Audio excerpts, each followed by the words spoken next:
So a lot of people left without getting all of their money. And it Really? really bothered me. Yeah. Yeah. They just left because Huh. it was a pretty toxic work environment. Okay. So I decided I was going to go after I got paid on three commissions that were big. Hmm. Well, of course, one of them got delayed. So I got paid on two of them and not the third one, even though I should have gotten paid on it. Well, that sucks. Yeah. So I quietly stopped working. I phoned it in for like a month. For a month, I faked it. I fake worked for a month. And this is long before there was a YouTube or anything like that, because they had security footage in there. Uh-huh. But the guy who ran that side of the office where I sat, where my little cubicle was, he would leave and leave me on the phone a lot. Uh-huh. And so I had an agreement with a friend, and I stayed on the phone late.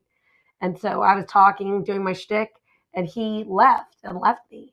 And I went down to my car. I propped the door open, and I got moving boxes out of my car, like 3 of them. And I took everything away from my little cubicle area, like every paper clip, every pen. I didn't left nothing.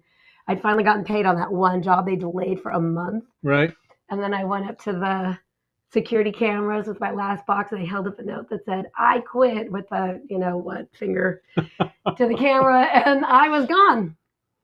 And I don't know if that was so quietly. Yeah, I don't think that's quiet quitting. I think that's quitting. But you were quiet quitting for a month there. For a month, right? Until the last day. I think what happens though is people aren't willing to speak up for what they really want, so they stay in a situation that just doesn't work, but they don't say anything about it, and they hope that the other person will take action. Oh. Like if you're in a relationship, and you're like, I like this person. I don't really want to be alone and dating again, but I don't see it going anywhere. So, I actually had one of those relationships. I did. I was dating this woman, and on our, the first time we slept together, like the next morning, I was pretty clear. I liked her, but I didn't like her. And I thought I was being a good guy. And so I said, I like you, but I don't really see this turning into something. And she said, "Oh, I'll show you." Like she was going to prove to me that, it was going to be a worthwhile relationship. So this is before I was like newly sober. Like I think I was maybe less than a year sober. And they even say even then, forthcoming, right? Even then you're not supposed to be in a relationship. But that's why you were being forthcoming. Exactly. I was trying to be upfront. I was trying to be upfront with the whole thing. And so I ended up dating her for like 4 or 5 months. It was easy because she tried to prove to you. Exactly. It was easy because she lived in San Francisco and I lived in LA. And, it was easy. I didn't have to put that much work into it until finally, I made the mistake. I wanted to go camping over Martin Luther King holiday. It was a long weekend, here in Southern California. You can go camping in the desert in the winter and it's beautiful, right? It's a great time to go camping. So I wanted to go camping and I couldn't find any of my friends to go.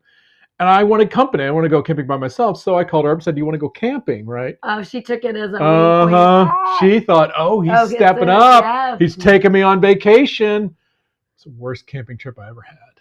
Oh, I love camping with you. It makes me sad to hear that. I know. But here's the thing. I don't know that was exactly like quiet quitting. Okay. Because I think quiet quitting is, you want to end it. You've been in it. You were kind of in it. You were in it. And then you realize, no, you weren't. Right. I'm saying quiet quitting is that you're in it, and then you decide you're not in it. But that's you don't do anything. Part, right. You just sort of pull back. You just kind of pull back. But what I think is interesting is energetically, this is an interesting energetics that we're talking about. I mean, look, people don't behave differently today in a relationship than they ever have or something. There's just these little labels that, the media and editors of Cosmopolitan magazine come up with on a regular basis for behaviors people have been doing for decades. But this quiet quitting thing, I find interesting because people aren't willing to take a stand. Right. And I think when you're not willing to take a stand, either for yourself or for the relationship, whether it's something that you're for or against, but if you leave it in the gray, if you leave it in the vague, like I dated this guy, and we were peripherally in the same group of friends. And that group of friends used to go backpacking. So slightly different than camping. I know you car camp, but because we car camp a lot together. This was actually backpacking, putting like a 60-pound pack in your back. And he called me and said, "Do you want to pack in and out with me?" my other friend is coming, but the Mhm. rest of the group, we were all going in small groups to pack in, and Okay. I'm a slowpoke, you know that. And he kind of knew that, and I said something like, I'd be happy to do that, but if we are packing in as friends, we're packing out as friends, and there's no. Well, I didn't want to be in the gray area with him. Like, Right. I was trying to be clear. I don't want to Right. be in the gray with you, because he wanted it in the gray, because he was like, oh yeah, we'll go backpacking together. I'll get some sex, and then we'll come back, and we don't have to be like in a relationship. I knew what he was thinking, so I made it clear. And I set this hard boundary of like, Uh-huh. nothing, don't touch me. And I think that, maybe you're right. I'm not much of a quiet quitter. You're not. You're an all in or an all out kind of person. That's I've always known you, right? Yeah. But the thing is, that's really, I mean, that's the way to be in life. If you want something, it depends on whatever you're doing in life, whether it's your career, whether it's your relationships, Yeah. you got to be all in. You've got to like say yes to the thing you want and no to the thing you don't want. When you're walking around saying, maybe, I don't know, could be, right? Then you're going to end up in all these kind of gray, nebulous, yes. mediocre situations, right? You're going to have a job, right? Yeah. You're going to have a maybe girlfriend or boyfriend, but it's never going to go anywhere because you're not stepping up for it. But I think that's where we come in. Like, I wanted to talk to you quiet quitters out there, right? I mean, exactly. If you're just waiting for someone, like, wake up. Like, what do we have to? Hello, can you hear us? Look, it's important that if you want to be exclusive with somebody, that you say so, right? Mm-hmm. Now, a lot of women would say, ooh, I can't do that. I'm the woman. I got to let the man lead. And I would say, yeah, it's really easy. Like, come on to me. Like, all you want to get on. Hey, how's it going? Hey, man. So, listen, it's going to be so hot when we do the thing, when we do all that. Mm-hmm. It's going to be really, really hot. But sex for me means exclusivity. Wink, wink. You're telling him right there. Sex means exclusivity, and we don't know each other well enough for that. So, well, I mean, but why don't we find out though? No. We'll find out later. It's going to be hot, I promise. But we're not going to do that now because we don't know each other well enough, and I'm not ready yet. Now, here's the thing. If he pushes still, if he's still like, but let's figure it out. Here, have another drink. Together. Yeah. No. So the thing is, if he doesn't take my I'm not ready yet to say I'm saying no to moving things forward that way, then, yeah, it's time to bow out. Right. And see if he comes around. I mean, like, literally, like, get out of there. You know what I mean? Like, a guy who's willing to, like, push you even though you said no and not yet. And if you have to say the word no and remove his hands from your body, that's okay too. But to take a stand, right? To take a stand for where you are says a lot about what you think you deserve. Hey, and this is the part. Before we go there, can we just tell everybody? I'm Orna Walters. And I'm Matthew Walters, and you're here for Love Intervention. We're here to intervene in your love life, get you away from lame strategies like quiet quitting and not stepping up, and get you on the path to taking action and getting the long-lasting love that you really want. Yes, because look, everybody wants to be with that person who gets you, who's going to stand by you, that you're hot for, and they're hot for you. And you don't get that by playing things in the gray and being vague. And, my favorite, seeing where it goes. Right? Let's just see where it goes. Like, gravity is either going to... Hey, maybe we're accidentally going to sleep together and we'll have a relationship. Maybe. Whoops. Uh-oh, right? So, look, if you're under 35, go do something else on Tuesday evenings. Don't be here with us. Like, I mean, unless you're really hurting. I mean, if you're under 35 and you're like, I haven't done it right and I want to get it right, then... Yeah, I wouldn't. This is good advice for people under 35. I would say if you're under like 20, then, Okay, sure. I'm just saying that, for us, we really help people get it right after they've gotten it wrong a few times. Because when you've gotten it wrong a few times, I mean, I got it really wrong. I got it really wrong once and wrong a lot. Until I got it right with you, baby. That's right. So what I want to say to you that's really important to all of you listening is, what do you believe you're worth, right? Because this whole idea of quiet quitting anything means that you're not willing to take a stand. And if you're not willing to take a stand, it says a lot about the level of what you think your value is or what you think your worth is. Mm-hmm. And so there's no point in dating for a soulmate relationship, a beloved relationship, one that you want to have longevity, until you have a great relationship with yourself. Yeah. And our friend, Christina Rilo, has a great book. Mm-hmm. It came out, I think, over a decade ago, because we've known Christina a long time. And we've been doing this a long time. And her book is called Me Before We. Choosing Me Before We. Yeah, Choosing Me Before We. Yeah.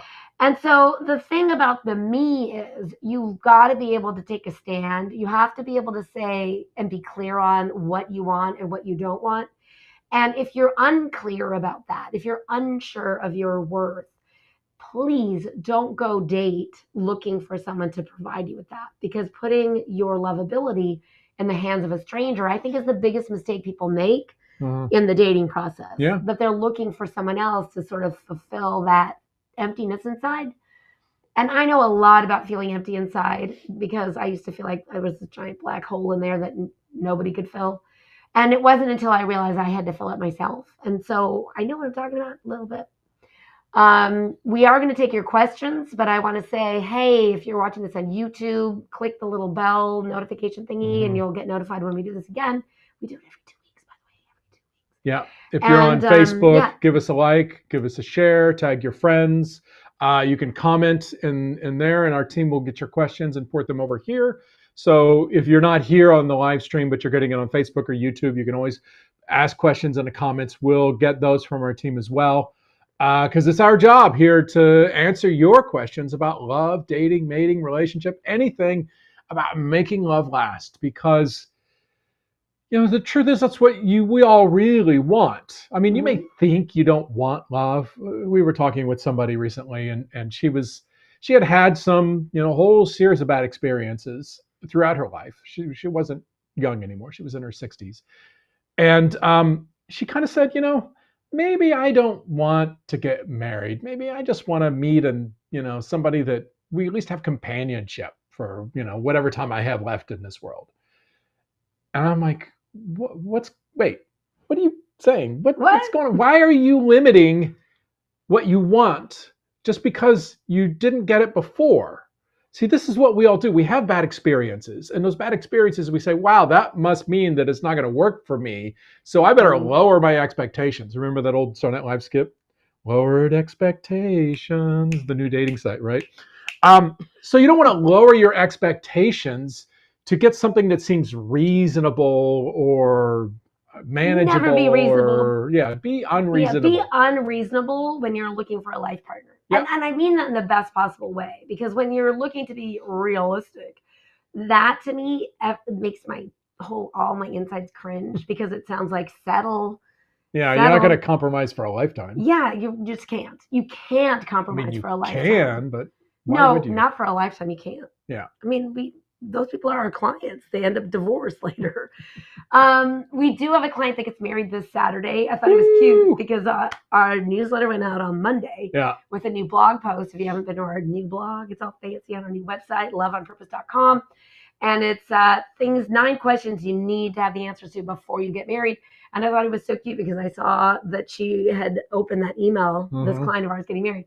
And I thought, oh, she's going to go through that article and be like, check, check, check, check. Because you know why? She was our client. And so she's just going to go down that checklist, and they've already been around the block. Yeah. She knows that she's got those answers. And what I want to say is the things you need to know the answers to sometimes are those uncomfortable conversations that you don't want to have. Oof. Right? Yeah. And the reason why those crucial conversations are so important, it's once you're exclusive and you're together and things are moving, towards that lifelong commitment kind of thing, whatever that looks like for you. It doesn't have to look like an actual wedding. It can look however you want it to, as long as you and your partner are in agreement on what that looks like.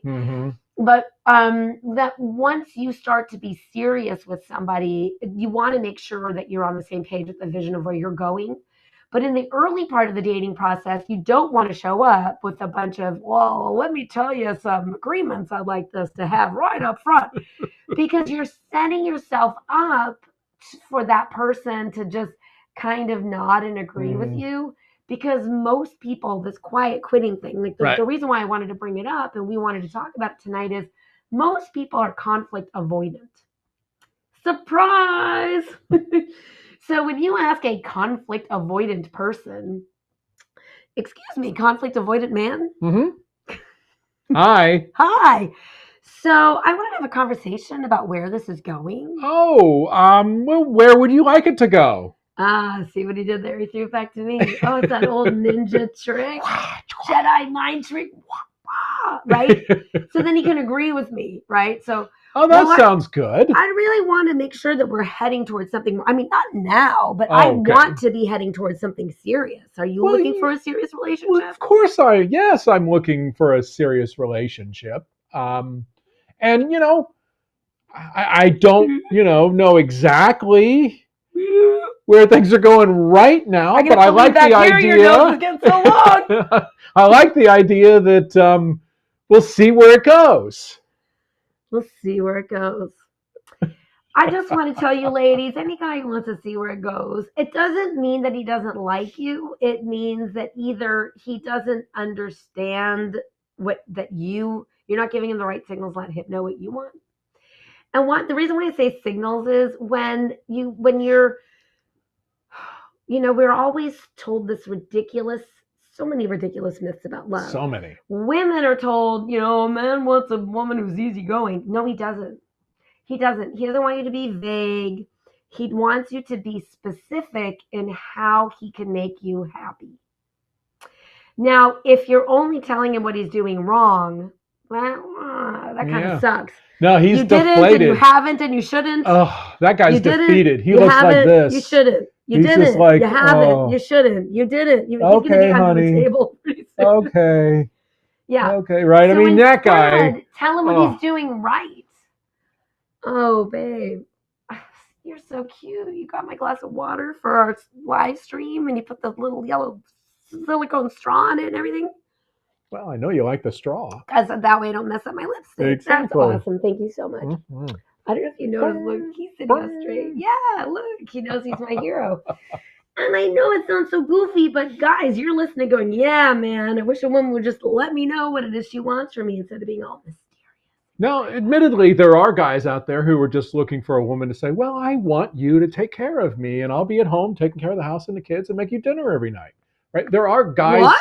Yeah, there are guys who want a woman. Are there women that want that? I have no idea. Right? I never wanted that. It never sounded appealing to me. It's 2022, baby. I know. Look. But it's a weird world. So I'm just saying, there are guys who are looking for that. There are guys who are looking for, somebody's going to be your partner. Somebody's going to do everything with you. There are guys who, want all kinds of different things.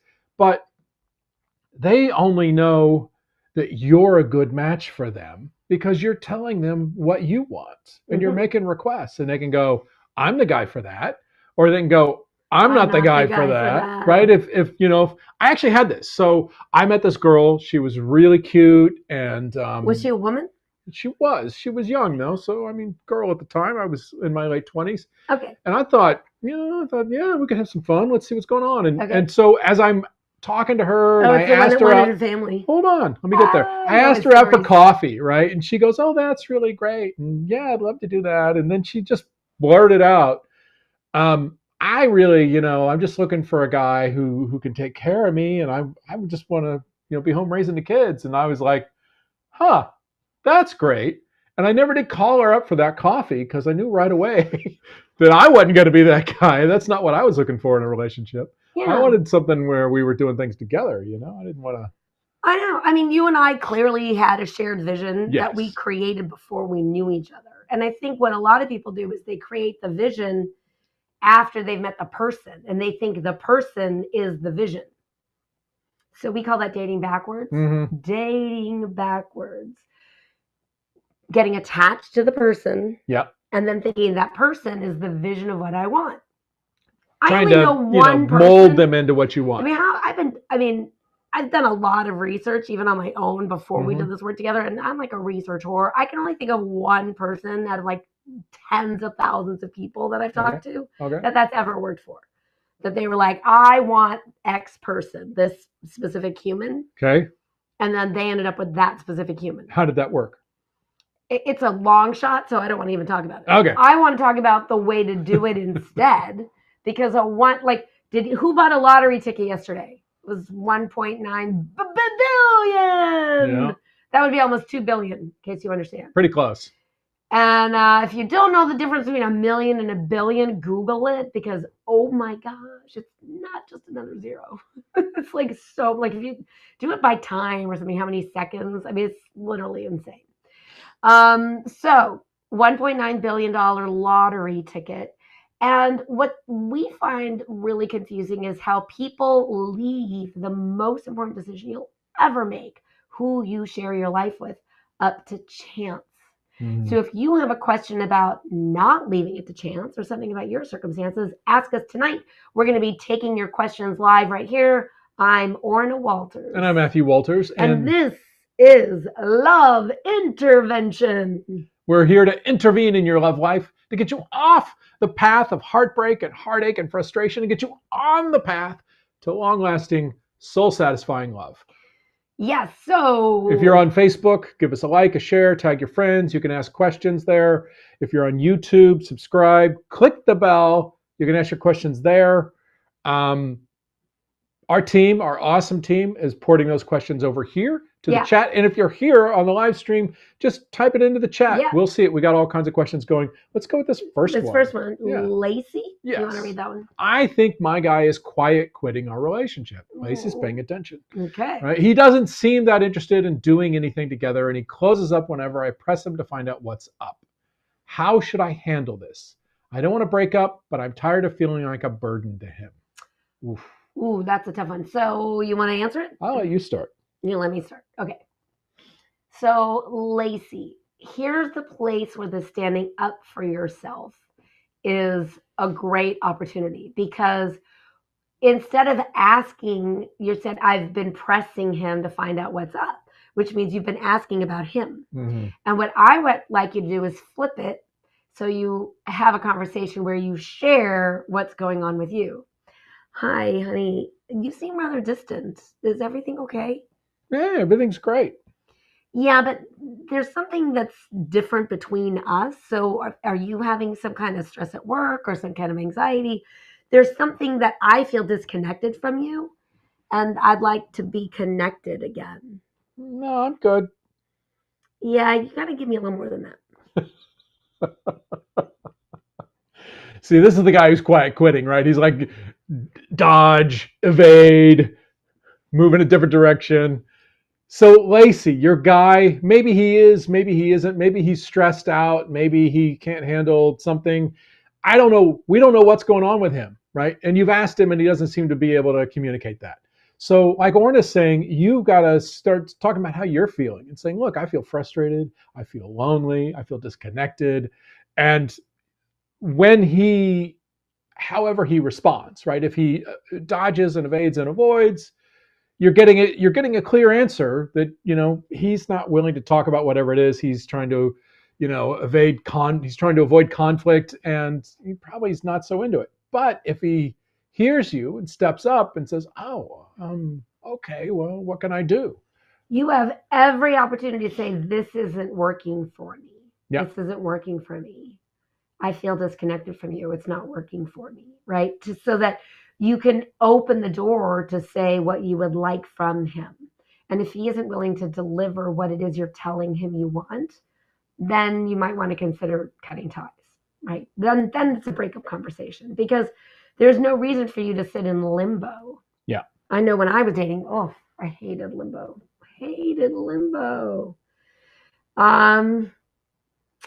Angela has a question. She says, how much do you reveal of what you want in the early stages of texting, talking online, specifically marriage? Well, here's the deal that I'm going to let you go first. I'll go first. I got a great answer. You got a great answer for Angela? Angela, when you're texting and talking online, you don't need to talk about marriage. You don't need to talk about any of those things. What you need to talk about is, when are we going to get together for coffee or a drink or go for a walk, so that we can actually be in the same physical presence together, so we can see if we actually have any chemistry or if there's any real interest in a relationship.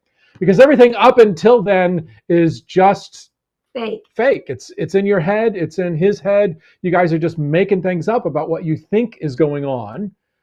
But until you're together, so let's share an example. We had a male client, and he lives in Colorado, and he started somehow connected with a woman in London. And they online, not somehow. Okay. So they started a Skype relationship. They literally would have these video chats and have these long video dates, and things were going great. I mean, they thought, wow, this is really great. We really like each other. We seem to be attracted to each other over this video chat. And so he plans a 2-week trip to London. He gets there, he gets off the plane. As he's walking out, he meets her at the airport, and within like 30 seconds, he's like, oh, yeah, this isn't going to go anywhere. There's no spark. There's no spark here. So you don't have to waste your time sitting there trying to have long chats with people. The online world, the online apps, dating apps, online dating sites, all of that stuff is designed to do one thing only, and that's for you to get offline dates. If you're not converting your connections to offline dates, then you're not using that tool correctly. So when people say that online dating sucks, I think to myself, well, if you bought a chainsaw and you cut your arm off with it, does that make the chainsaw bad? Right? There's nothing wrong with online dating apps, but if you haven't learned how to use one to get offline dates, then you should get some professional help so that you know how to use the tool. Because you wouldn't just use a chainsaw, you'd probably look through the user instructions and maybe get some assistance or watch some YouTube videos about it at the very least. So the thing about it is you don't have to share up front through texting, messaging, telephone calls, or any sort of anything about what you're looking for in the future. Your online profile should have some inkling of what it is you're looking for as far as a serious relationship, if in fact you're looking for a serious relationship.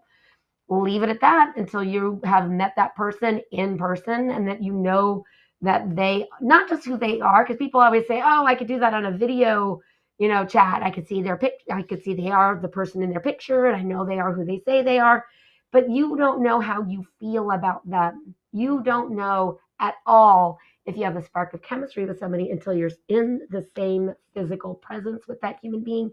You have to be sharing the same physical space. And the thing is, the long distance thing can be really difficult because it's always a heightened state of seeing somebody. It's not like seeing somebody in the day-to-day life. So it's about being really careful that you're not investing in hope. Hope is the first thing that comes into a relationship. It's the very last thing to leave. So you don't need to share what your expectations are on when you're texting with somebody or messaging with somebody or having phone calls with somebody. Limit those things to logistics about getting together in real life. That's really the best way to date. And then go on a lot of dates. Stop, acting like a private investigator, thinking you need to do tons of research to meet somebody in person.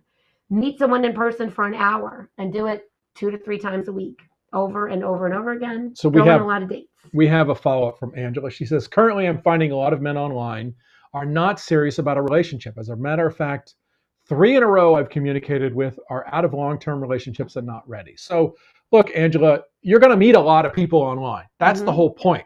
You want to meet a lot of people.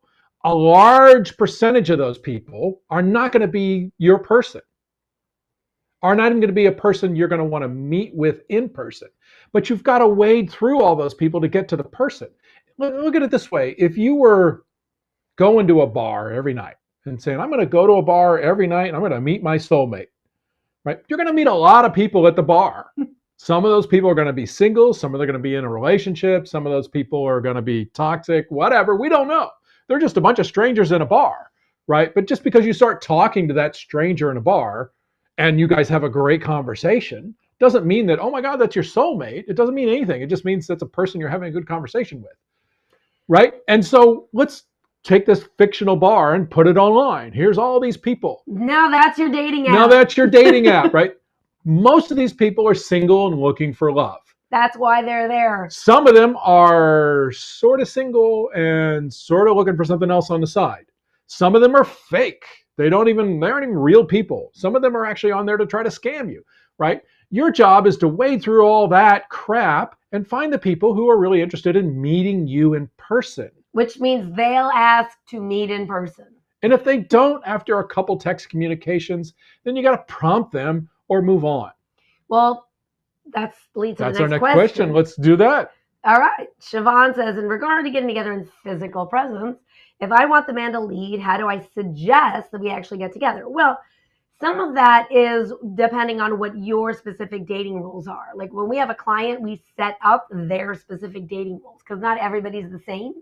Everybody's a little bit different. I know for me, when I was online dating, I had so many men reaching out to me in a short period of time, too many for me to respond to everybody. So I had certain parameters. Somebody had to win me over in some way in the text messaging communication to be interesting enough to then get to a phone call and then to get to real life. So I set it up to slow things down on purpose, just because I was a lot younger, so that age group still gets a lot, right? So sometimes we have clients in their 60s and 70s. They don't have that many people, right? So the thing about how do you let somebody know you want to meet them, you basically, I'm going to pass it to the guy. Basically say, hey, I'd like to meet you in person. Yeah. And if they scamper off or give excuses or say anything except great and move forward towards meeting you in person, move on. So unmatch them, move along. So I want to clarify. So if we're talking about masculine and feminine and you want the guy to step up and lead and all that, because I think that's important to know that a guy is actually interested, that when a guy is interested, he pursues, he moves things forward. So you want to leave space for that. So you can say, hey, I'd love to meet in person, period.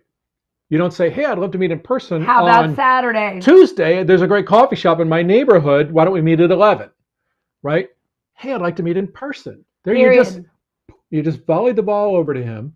You're waiting for him to return the volley, right? And his job is to say yes. If he just says yes, and puts it in your court, you're going to volley it back. And you're going to say, I mean, ... HMMM ... right? Circling back to you, right? I mean, I really want you guys to understand. I think you can be more clever than that. When we say the guy leading things forward is when, about moving the relationship forward. But if you've not met in person yet, I mean, a lot of nice guys don't want to be the creepy guy online going, yeah, do you want to meet? Hey, you want to get together? How about Tuesday? Yeah. Right. So you've got to let them know the water's warm to the point of saying, I'd be interested in meeting you in person. I'd be interested in. Doesn't say, here's my phone number. Yeah. That's a great volley back. Yeah. If he just says yes. You say, here's my phone number. Let's do the conversation. So okay. Hey, I'd love to meet in person. I'm the woman this time. Oh, then let me start. Okay, great. I want to be that much better at the woman. You got it. That's why I got confused. I was too. So you start then. Okay, I'm going to start. Hey, I'd be interested in meeting in person. That sounds great. Here's my phone number. Oh, sure. I'll give you a call. Now, if he volleys back with his number, let's do that one. Hey, don't do the woman. I didn't know where you were starting from. We're starting at the top? We're starting at the top. At the top. Back to the top. Back to one. Okay. Hey, I'm interested in meeting in person. That sounds great. I'd be interested in meeting you in person. Really? That sounds really great. Here's my number. Oh, thanks. Here's mine. Oh, I'd prefer that you call me. Oh, okay. I'll give you a call. There you go. He might even say, how about tonight? How about Tuesday? I'll call you next week. Right? Something. And look, don't waste time on people. Like I had this guy, I was on a specific site when I was single, obviously. Mm-hmm. And I had this same guy. And this was in a short amount of time. And we'd message back and forth. We had this clever whatever. And then he'd say, can I call you? And I'd say yes. And I'd volley back my number. No phone call. 3 months would go by. Same guy. Hey, like we never chatted. It's still me with the same handle, same website, same everything, right? Hey, chitty chatty. Can I call you? I'd write back my phone number. Yes, here's my number. Disappeared, no phone call. Third time around, same guy, still Orna, still picture, still my same handle, still same website. Same guy, right? Hey, blah, blah, blah, chitty chat, like we'd never chatted. Hey, can I get your number? Oh, can I call you? No, he'd always say, can I call you? Can I call you? And the third time I wrote back, apparently not. If you are saying, I want to meet, and the guy says yes, but doesn't take action to meet, that tells you everything you need to know. Like Angela asked, these guys aren't looking for a serious relationship. You know what? A guy looking for a serious relationship has a woman that he's messaging with saying, I'd be interested in meeting with you. That guy would then make efforts to meet with you. If he's not making efforts to meet with you, go find 17 other people to go out with instead. There are hundreds of thousands of people online on online dating sites who just like to chat. Yep. Or collect numbers. Or collect numbers or whatever. Who knows what's going on inside their head? But they're not stepping up. So you've just got to wade through those and not take them so personally and not take the frustration of it. Don't let it get to you, because it really is, it's a bug in the system, right? There's no dating site that can somehow weed out people who are interested in a relationship versus people who are not. That's kind of your job. Yeah, that's the job. That's the job description. So KK, this is from YouTube. She says, so speaking of meeting online, I have a situation similar to the Colorado guy. She's in Massachusetts and the guy's in Texas. He wants to meet me, but he wants me to fly out there and offer to split the cost. Okay, you are not flying to meet some guy. Absolutely not. No, never. That man should fly to Massachusetts, not stay in a hotel, so he has a place to stay, and he should pay for his own trip. And if he isn't willing to fly to meet you, and if he isn't willing to stay in a hotel or an Airbnb or with a friend or figure it out himself like a grown-up, please say goodbye and move along. That person is a stranger. You cannot fly to another state to meet a stranger. Absolutely no. Because your safety is the number one most important thing. Yeah. And I don't care who pays for it. Even if somebody says, I'm going to buy you a first-class ticket. No. If he can afford to buy you a first-class ticket, he can buy himself a first-class ticket and fly to you. Well, this guy wants to split the cost. I know. He wants her to travel, but he'll only pay for half of it. This guy who, no. He's not serious, because whatever it is. Your safety is our goal. So you cannot go fly out to another state and meet a stranger. Absolutely not. Don't do it. So, and I want to say this, whatever that fantasy is you have in your head that says, but wait, he seems like a really great guy. He could be my guy. No, right? He's not your guy. He's you know not. why? Because he's not even willing to buy your ticket. And he didn't say, I'll fly to you. That's why he's not your guy. Yeah. Because he's going to split it the rest of your life. And that's not just money. No. That's everything. Unless he's a creep, and then it's something worse. Then there's that. No. Then there's that. Not doing it. All right.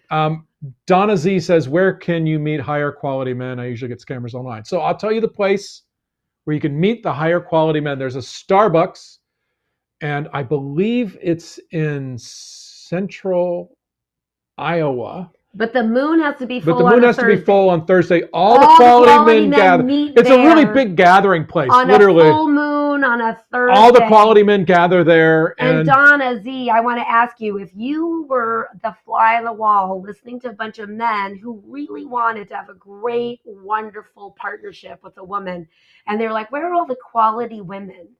Wouldn't you be like annoyed that they were speaking that way? Yeah. Because all the quality men hang out with where all the other men are. Yeah. All the men are all together, all in the same place. The quality men are at the bar with the other guys. They're watching the football game with the other guys. Yep. They're at the AA meeting with all the other guys. Meeting with all the other guys. I'm going to throw at the other end of the spectrum. we could fill in wherever you find guys, there are quality guys. And there are also guys who are not quality guys. Yeah. And they're most likely are friends. Right? So weird. The thing is quality is in the eye of the beholder. And if you are finding scammers online, you're looking for scammers online. And if you are looking for scammers, you will find them. And if you believe that there are scammers, you will find them. And if you're looking for the guys who are emotionally unavailable, who are not available for a relationship, you will find those too. Because the world appears as you believe it to be. The world appears as you believe it to be. It's so important. I said it twice. If you think there's only scammers online, you'll find them. If you think only cheaters or all men are jerks or whatever it is your limiting belief is, do some work on your limiting beliefs. Open your mind to open your heart. because if you it's really easy to spot a scammer online. It's the easiest thing on earth. Just they won't meet you in person. You know how you get away from the scammers online? Don't invest your heart until you've met somebody in person at least a dozen times. You should not be investing anything. Don't send anybody money. Don't send anybody money. You will never be scammed. Yeah. You'll never be scammed. Never. Right? You can't be scammed if you know how to avoid a scammer. Yeah. Right? Doesn't mean the scammers won't show up. They're there. That doesn't mean they won't message you. You ignore them because they're working on an oil rig in the middle of wherever and they lost their iPhone, but they need a new one. Exactly. But they're going to get paid at the end of the month, but they want to see you before then. So if you could just send them some money, they can come and see you. But then once they get paid at the end of the month, then they'll pay you back. Yeah, forget it all. I mean, it's so obvious, it's really obvious. We had a male client who, and we've told this story before, but it's a good one to tell again, who met a woman online and, she chatted him up and she was smart and funny and all the stuff he was looking for. And, she had to go on a business trip over to Europe. But when she came back, they were going to get together. And oddly enough, when she was in Europe, she lost her laptop. It was stolen. Yeah. Oh my. And she needed a new laptop for work, right? And work wouldn't provide one. Who knows why? So she asked him for money. And he, gets on his next session and says, I was scammed. And like, well, did you send her any money? He said, no. Well, then you weren't scammed. You ran across a scammer. And Donna just said the same thing. Donna Z, I don't send money. Then you've never been scammed. You've never been scammed. Move on, right? Stop paying attention. Those people. Stop paying attention to the scammers. Yeah. They exist. They're there. Ignore them. You can't avoid them. It's like if you go on Twitter, and I don't recommend anybody do this because Twitter's a hellhole. But if you go on Twitter, you're going to find there are bots and there are people on there who are all kinds of scammers doing all kinds of things, right? And if you just ignore the bot, then it's just the funny cat videos. It's a nuisance, right? Go find the funny cat video. It's like a gnat that's buzzing around. Who cares? Don't give it any mind. Don't pay any attention to those people. All right. Michelle says, my husband and I split after the lockdown. Being together all the time really revealed how different we actually are. I still love him, but I don't want to get back with him. I just don't know how to move on. I don't understand her question. I think she's looking for help on how to move on. My friends say I should just start dating again, but I don't know if I'm ready. I'm not sure what my question is. I just feel stuck. I wasn't sure what your question is either. So here's the thing. I don't understand that I love him, but I don't want to go back with him because you either love is not on a dial switch. You either love somebody or you don't. So maybe you need professional help where you and your husband can go and get some counseling together. Well, see if they can figure out their differences. I'm going to disagree with you there. You can still feel love for somebody that you don't want to continue to be in a relationship with. No, that means you have respect for them. No, you could have love for somebody that you don't want to be in a relationship with. I don't know why that's hard for you to understand, but we can disagree on this. We're going to disagree. We're going to disagree on this. Because that's like, I love you, but I'm not in love with you. And I hate that. No, I hate that too. That's BS. But that's not what she's saying. She says, I'm still love him, but I don't want to get back with him. Yeah. Right? I don't know. They're in a power struggle. You guys are in a power struggle. This is what happened to a lot of couples in the lockdown. Is suddenly they spent a lot of time together that they normally didn't because they were used to being apart at least 8 hours a day, or maybe more. 9 or 10, depending on how much of a commute they had. Right. And so suddenly you're together in the same space. And those things that, because you don't see them that often, don't really bother you. But when you see them all day long, really start to annoy you. They add up. Right. Yeah. And they find yourself in a power struggle and you don't have the communication resources or the relationship resources to navigate that power struggle. And you end up in a tug of war and you end up just fighting all the time. And the thing is, that is a normal progression of a relationship. And we've had many power struggles in all the years that we've been together. Never about work. People always think it's about work stuff. Like, most of our fights start in the kitchen because we both value food. Yeah. If food wasn't so important, we'd almost never fight. I just want to say that, yes, you're probably in a power struggle, but I'm back to get some help. Yeah, you do need to get some help. Yeah. Whether the help is to move on or whether the help is to figure out if the two of you have anything worth salvaging. If you want to move on, go to our website, loveonpurpose.com. go to the blog and search the golden nugget. And there's a whole process that we put people through about how to get over a heartbreak, how to get over a relationship that's ended so that you can free your heart to go find love again. Yes. Because that's what you need to do. Maybe you just need, right now, maybe you just need to spend some time mourning the marriage, right? Or just, maybe not talk for 21 days. That's always good to have a nice break. So I'm going to say again, so everybody knows, I know a lot of people joined us late. My name is Orna Walters. I'm Matthew Walters. And this is Love Intervention, where we intervene in your love life in a very good way so that you can get the soul-satisfying, long-lasting love that you desire and deserve.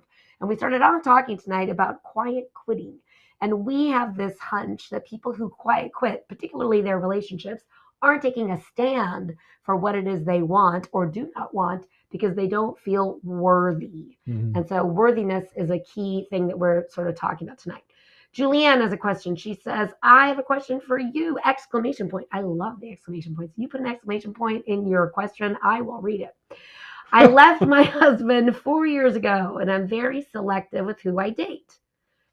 I notice a lot of guys are wanting me to pursue them, and when I see that, then that is my cue that they're not for me, especially if I never hear from that guy again.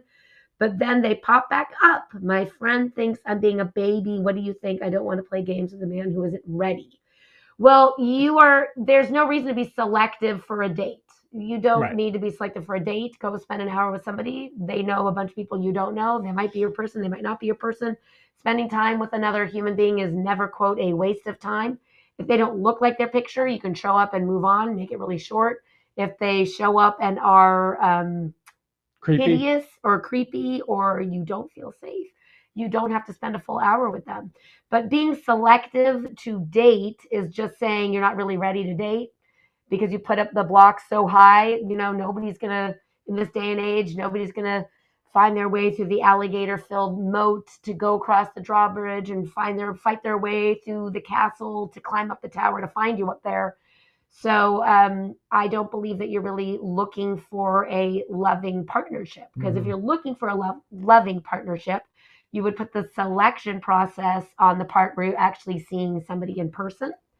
So that's what I recommend. Go on a lot of dates, put your guard down, stop being so selective for a date. Attraction is not a requirement for a date. It is, however, a requirement for a relationship. And if you're looking for that soulmate relationship, the one that lasts, with that person who gets you and will stand by you no matter what, then go to our blog at loveonpurpose.com. Then you click the blog in the menu and search in the search bar. I'm going to have to scroll down a little bit. It's above the footer search bar. Date for your soulmate, or how to date for your soulmate, how to date for your soulmate. You'll get a lot more tips there about dating for your soulmate. Let me say this about that. Orna's right? Don't be picky for a date. Be picky for a relationship. Those are two different things. A date is just a date. It's coffee. It's a drink. It's a walk in the park if it's a nice public park, right? Not a crowded, weird, not secluded somewhere in the woods. A date is just meeting somebody. And if you're curious about human beings, if you have an open mind and an open heart and you like to get to know people, that's a great quality because you're going to meet a lot of people this way. And then as you go through, the cream will rise to the top. And that's when you start getting really selective about who you're going to go exclusive with and who you're going to end up in a relationship with. Okay. Okay. So there's some more KK update. You don't want to go there? I'm not. Okay. We've covered that. We have Joseph. You want to do? All right. Joseph says, I'm dating an amazing woman. She lives a few hours away, but we're making it work. My issue is she can be rather cold at times. When I visit, we go out for food and drinks, and she's great to be with, but the next morning, she's distant. I'm starting to wonder how much she actually likes me. What advice do you have for me? Joseph, I think you might be dating an alcoholic. You're describing somebody who loosens up after they've had a few drinks, and then in the morning, they don't feel so good, and they're cranky and hungover, and they don't want you there anymore, and they're cold.